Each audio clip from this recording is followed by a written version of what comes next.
Kasi yung pahiya kasi ang hindi mo matanggap yun eh. Pag once na napahiya ka, grabe. Nakakapangilabot yung video na ito mga boys. Mga tropa. Rider versus 4 wheels, no? Mapapansin mo dito mga koy sa video niya is yung driver ng 4 wheels. Kumbaga pinipilit pa niyang no, yung baga tinutulak niya lang, ilainis niya lang. Kaya niya sumuntok eh. Naka-helmet yung dalawang kalaban niya. Kaso yung dalawang rider naman, ko lang kung magkaangkas isang biker yan. Sobrang tapang, ayaw din paawat, no, talagang suntok na suntok, hindi ko alam kung ano pinagmumulan nila. Pag ganyan mga tropa, 4 wheels yung kalaban mo, pasensya ka na lang, bigayan lang yan. Lagi mong iisipin, nakabili nga ng sakyan yan, kaya magtustos niya ng installment ng sasakyan, eh, magkano yung installment niyan, di ba? Monthly, pan-down pa. Eh, yung baril, magkano lang yung baril pare, di ba? Tasa magkano lang yun? 30 mil, makakabili ka na. 29mm na yun, di ba?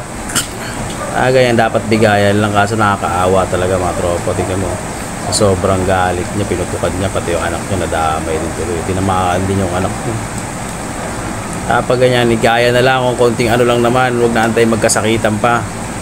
Kasi yung pahiya kasi ang hindi mo matanggap yun eh. Pag once na napahiya ka. Ito yung mga tropa, kung mapapansin mo dito sa video na to, ito yung kuha nung nakamotor na anak nung biktima, kasangkot din dun sa road rage. Bali airpot niya kasi yung parang yung kasama niya.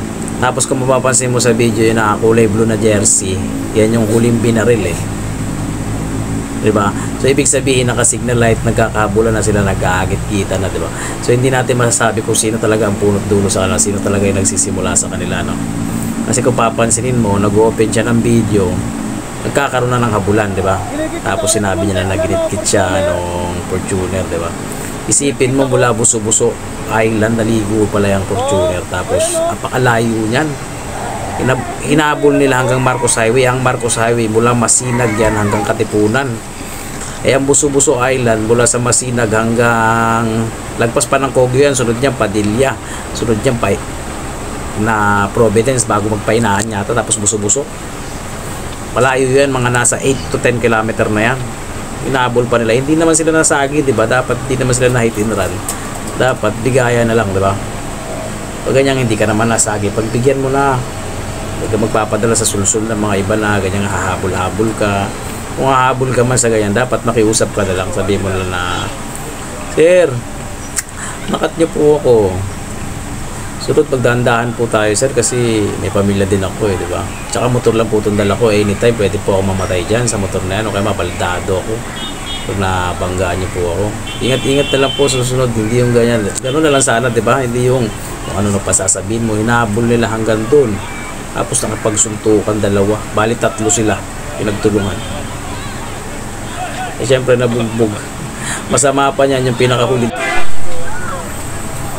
Masama pa niyan, nagulpi na nga yung nakaputi, yung driver ng 4-wheel, di ba? Tumatakbo na, may maawat na ayaw nilang paawat. Masama pa niyan, yung driver ng 4-wheel, pumasok na ng sasakyan. So, tapos lumabas ulit. So, ibig sabihin, may kinuha, di ba? Ngayon, may humabol pa ng suntok.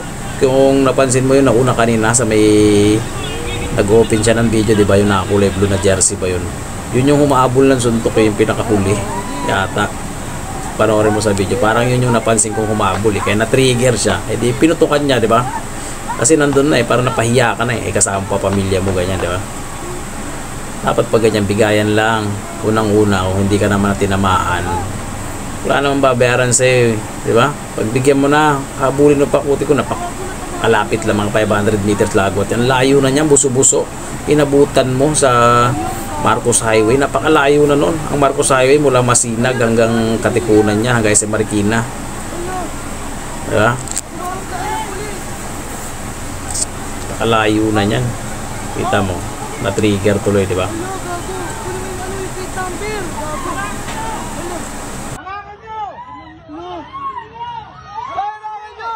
Harangan nyo, gago!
So kung bago ka lang pala sa YouTube channel ko mga tropa, pa-subscribe ako at pa-share ng video, pa-react na rin. Laging bukas yung opinion nyo dito.